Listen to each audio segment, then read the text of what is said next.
डाल हाउस दीर्घ 6-7 घंटार रास्ता पर जिते आम धर्मशाला पहुँचलु प्रथम देखार ही यह सहर मन को छुईला।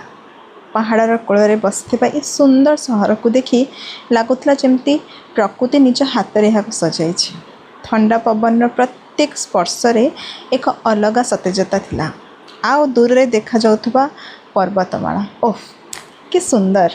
सहर बुलिबा आरंभ करिबा परे बुझी पारिली जे धर्मशालार आकर्षण केवल यार प्राकृतिक सौंदर्य नुहे बरं यार शांत और सरल जीवनशैली मध्य रही। सबुठ सुंदर लगुला से मुहूर्त गुड़िक जितेबाला मेघ गुड़िक धीरे धीरे पहाड़ उपर भासी जाउथले।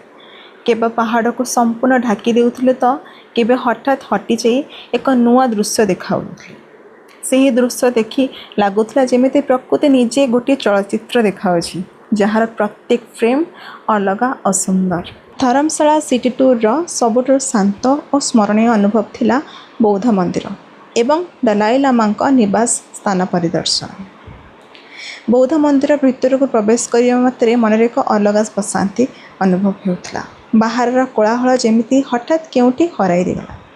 आउ चारि पाखरे केवल प्रार्थनार मृदु स्वर और शांत परिवेश जेमिति से नीरवर शांति और करुणार संदेश देउछन्ति। अनेक भक्त प्रार्थना चक्र घुराउथले एवं निज निज भावना मग्न थिले। सही दृश्य देखि मन हेउथला एठाको आसिले केवल शरीर नुहे मन मध्य भ्रमण करे। यह स्थानटी विशेष भाव परिचित कारण यह हेउछि आध्यात्मिक गुरु दलाई लामा निवास स्थान। दुनियार विभिन्न स्थान लोक मैंने एठाको आसंती केवल यही शांत परिवेश को अनुभव करने।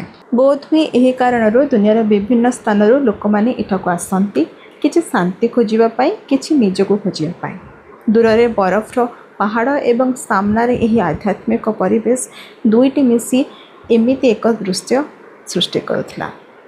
पहाड़र नीरवता एवं प्रार्थनार स्वर मिसी जेमिति मन को एक नुआ शक्ति देउथला। धर्मशाला रास्ता गुड़िक निजे एक सुंदर भ्रमणर अंश।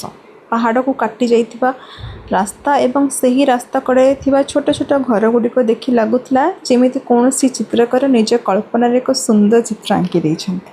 प्रत्येक घरर निजर एक अलग सौंदर्य थिला।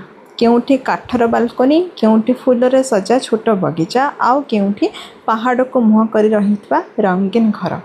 यही घर गुड़िक देखि लगुला से माने केवल घर नुहे पहाड़र कूल लुचिथिबा छोट छोट एक स्वप्न। यात्रा बेले रास्ता कड़े देखा जाउथु बाईगणी रंगर फूलरे भरिथिबा गछ गुड़िक मन को आहुरी आकर्षित करथुला। सबुज पहाड़ मझे से रंग बेरंगर गछ जेमिति प्रकृतिर कैनभास रे एक सुंदर तुलीर छुआ अछि। ठंडा पवन में दोली उठुवा से फूल गुड़िकर रास्तार सौंदर्य को आहरी बढ़ाई देउथला। एठारे रास्ता गुड़िक बहुत व्यस्त नुहे किंतु प्रत्येक रास्ता गोटे सुंदर दृश्य दिग को नहीं जाए। चली चली जिते छोट छोट बजार दे जाउथलु लगुला जे समय एठारे टिके धीरे चले। रास्ता कड़े थिबा छोट छोट दुकान रंग बेरंगर तिब्बतीय सामग्री, गरम गरम चार सुगंध एवं पहाड़िया पवन सबकिछि मिसी एक सुंदर परिवेश सृष्टि करुला। एठारे कौनसी अनावश्यक कोलाहल नाही किंतु प्रकृति और शांतिर एक अद्भुत मिलन। आशा करुछि धर्मशाला यही सिटी टूर आपको भल लगी। वीडियो पसंद होते लाइक शेयर और फॉलो करने को भूलिबे नहीं। पुणी देखा हबा आ एक स्थान नुआ कहानी और नुआ अनुभव सहित। रहिली नमस्कार।